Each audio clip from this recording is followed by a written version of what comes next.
Brian was losing his mind. He had lost something that was very precious to him. Something that was as valuable to him as his life. He searched everywhere, every inch and corner of his apartment, his wardrobe, his bags, his desk. He even went through all of his girlfriend's things. But it was nowhere to be seen. Brian had traced his steps to his office, to the restaurant he went to every morning. He went up and down the stairs of the apartment building. Brian had realized it was missing on his way to work this morning. He immediately called in sick just so that he can spend the day to find it. This meant more to him than his job. It was evening now, and Brian was sitting on his couch, miserably holding his head. He felt like ripping his hair out. Where could it go? Brian heard the sound of keys outside his apartment door. His girlfriend Lily was home. When she got inside, she was a bit surprised to see Brian at home. "You're home early?" "No, I didn't go to work." "Why? What happened? Is everything okay? Are you feeling sick?" "No, it's not that. I've been searching for that small tablet I keep with me in my wallet. I think I lost it." "The small tablet? Oh, you mean the keychain thing you always keep with you?" "It's not a keychain. Come on, help me search the apartment again. I need to find it no matter what." Brian and Lily rolled up their sleeves and searched everywhere again. They flipped over the sofa, the bed. They moved their furniture. It was near midnight, and Brian hadn't found what he was looking for. He sat on his bed. He was going crazy. He began murmuring to himself. Lily was worried seeing Brian frightened like this. "Brian, why are you getting so worked up? What is the big deal? What was it with that piece of jewelry? You can buy another one." "It was a small golden tablet, Lily. It's irreplaceable." "Why? What is so special about it?" "It was my father's. He gave it to me before he passed away." "Oh, that's why. It's a memory. Don't worry, we'll find it." "No, Lily, it's not just a memory. Its value is much more than that. When my father was on his deathbed, he called for me. He made a confession and gave this to me in my hand before he took his last breath." "Son, there is something important I need to tell you before I go. Pay heed to what I tell you, because I won't be able to tell you again. This is something I have kept hidden with me for most of my life, but it is time for me to confess it. You know that I have had to travel around the world for work.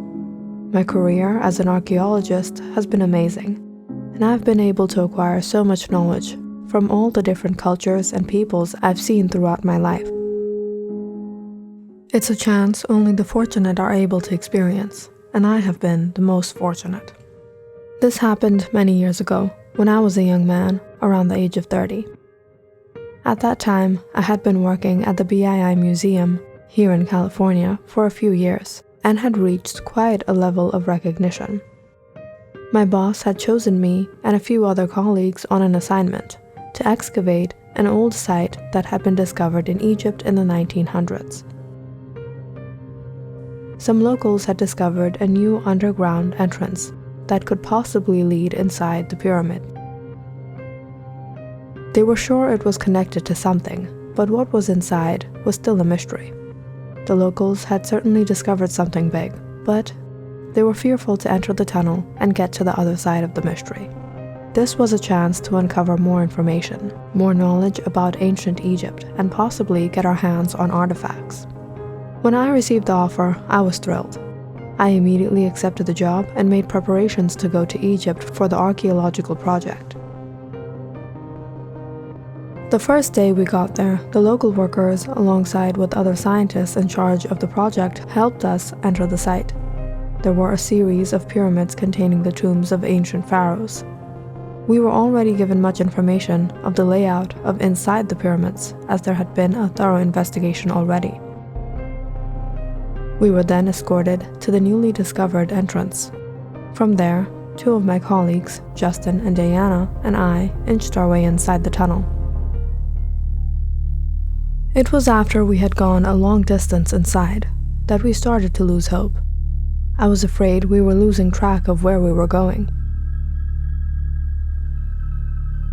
Oftentimes, these sites had many traps, and there was a possibility that we were leading ourselves into one. The further we went through the tunnel, the opening caved in on us and became quite narrow. I was determined to get to the end. Even if there was nothing, I wouldn't have been able to bear the curiosity if I turned back at that point.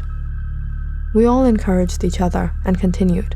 It was becoming a little difficult as we were carrying our bags and equipment to store artifacts if we found any. After about an hour of traveling underground, we found what looked like a small rectangular opening. It was the entrance to a huge room. My colleagues and I were excited. We dropped in our belongings before fitting ourselves through. We were amazed by all the artifacts that were inside. Most of the tombs and pyramids that had been excavated before were found empty, as they had been raided by robbers who took all the expensive treasures. But this secret room seemed to be intact. We all began going through and picking up the items we could carry back, and the rest would have to be taken out by other crew members over the next few days. While we were going through the artifacts, Justin noticed a large stone embedded into the wall. There seemed to be something behind it. We all struggled to carefully pull it out. Eventually, we got it moving. Behind the stone was a small space where we found an ancient book. What was puzzling was that the book seemed to be well preserved even after all this time. We all knew more or less about the ancient Egyptian language. Diana was the expert among us on the subject. The book mentioned something of a curse that would befall anyone who possessed it. None of us were worried about any curse. Rather, we were concerned on how we would take it back. The book could hold a lot of archaeological and historical information we could use. Justin placed the book into his bag carefully. Diana and I picked up some other small artifacts that we could carry back with us to the base. We kept the book safely guarded. Justin was in charge of keeping eye on it. We didn't want anything disappearing from the artifacts that we collected. Over the next few days, the furniture, jewels, oils, and ointments that were inside the secret room were taken out of the site. It was during this time that we noticed a change in Justin. He began to behave strange. He always looked frightened. Diana and I were worried when we saw his condition. We often used to discuss work matters in privacy, but Justin was in no condition to discuss anything. He was afraid. Sometimes he would scream out and say he was seeing some sort of creature. Diana and I were confused. There was no one in the room besides the three of us. We tried to calm Justin down, but it was of no help. Justin had suddenly fallen ill. He had caught a high fever and continuously rambled on things that made no sense. It's true. It's the curse. We won't survive. The book, it's cursed. It will kill me, and it will come after all of you. Diana was becoming paranoid. I tried to explain to her that there had always been rumors of curses that would befall intruders who sneaked inside these grand tombs. But of course, if that was the case, then there wouldn't have been any thieves raiding these sites. Diana agreed with me at first, but when Justin passed away from his illness a few days later, she didn't know what to believe anymore. She spent nights without sleep trying to decipher the book. From her findings, she learned that there was something that could prevent the curse from falling on those who possessed it. It wasn't before long that she too started to behave strange. She wasn't in her right mind anymore, and began speaking of the same creature Justin had been seeing. Diana passed away in her sleep. The doctor said she suffered a sudden heart attack. At that point, I had become paranoid myself. I started to doubt whether the curse was real. I decided to take the book back and return it to its place. When the rest of the crew had packed up for the night, I returned to the site. The room had been nearly vacated of the large artifacts. When I took out the book to place it within the secret compartment, I noticed something in the dirt. I dusted the area and uncovered a small golden tablet. Something we had overlooked the first time we took the book out. There was an inscription on it.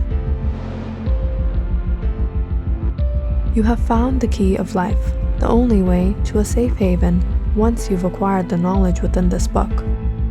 It is nothing but a deadly curse, a curse that will remain on you for generations to come. Beware, for all those who possess the book without the blessing on this sacred tablet will be doomed to a miserable end. That's when I realized the horrifying truth of what happened to my colleagues. Perhaps they were not just hallucinating. They were killed. This curse had fallen on them as the book was in their possession. I remembered what Diana had said. There was something that could prevent the curse. This tablet was what she was talking about. I had found the protection. Knowing that I would be safe, I decided to bring the book back with me. I wasn't going to let this opportunity go. There could be much in the book we could learn from. During this time, rumors spread in the local town that treasures were found in the secret tunnel, and they were being taken back to the museum for research purposes. The rumors of the curse started anew when the news of the death of my colleagues got around.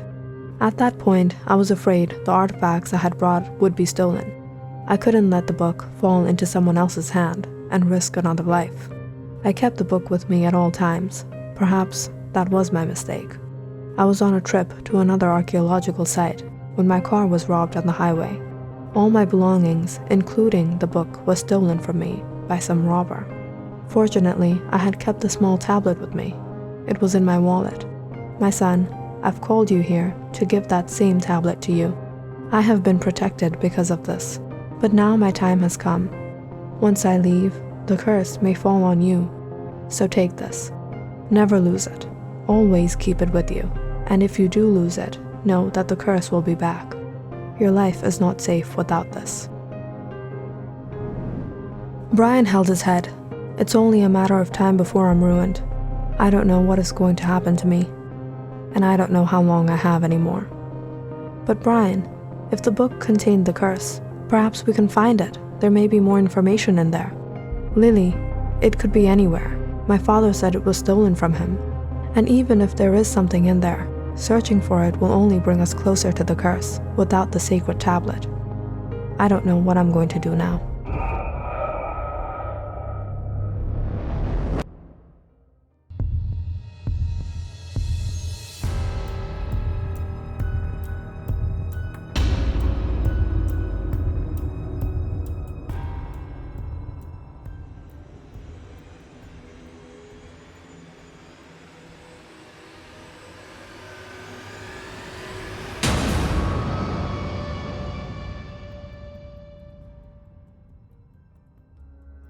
Click on the subscribe button and check out more awesome videos on our channel. And don't forget to press the bell icon because you know it's interesting.